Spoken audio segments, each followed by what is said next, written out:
Inter bank میں dollar 142 روپے کی بلند ترین کی تاریخ کے اوپر جا پہنچا. ایک ہی رات کے اندر 8 روپے ڈالر جو ہے وہ بڑھ گیا. پاکستان کی معیشت کو 760 ارب روپے کا نقصان پہنچا. یہ ناقابل تلافی نقصان ہے. وزیر اعظم صاحب، کل آپ نے 100 دن کے اوپر بہت خوبصورت گفتگو کی.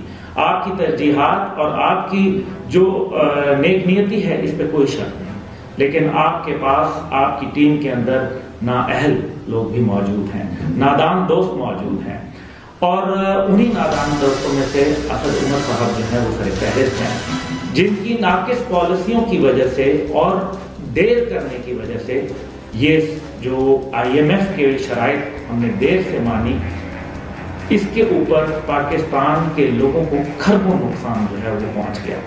نتیجہ یہ نکلا کہ IMF کے پاس جانے میں کوئی بری بات نہیں. حالانکہ آپ نے کہا تھا کہ ہم IMF کے پاس نہیں جائیں گے، لیکن آپ نے کہا ہم نے آپ کی بات کو تسلیم کیا. ہم نے ماضی کے کرپٹ حکمرانوں اور نااہل پالیسیوں کو رد کیا اور PTI کی حکومت کو ترجیح دی، اسی بنیاد کے اوپر کہ ہم ایک نیا پاکستان دیکھنا چاہتے ہیں.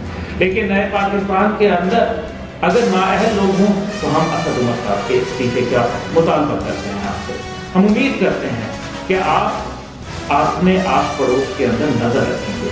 آپ کو یہ بھی پتا ہونا چاہیے کہ ماضی کے اندر جب ڈالر جو ہے وہ اچانک بڑھنا شروع ہوا تو مارکیٹ میں کن لوگوں نے جو ہے سارا ڈالر اٹھا لیا اور پھر اگلے دن جب ڈالر مہنگا ہو گیا تو وہ بیچ ڈالا مارکیٹ کے اندر.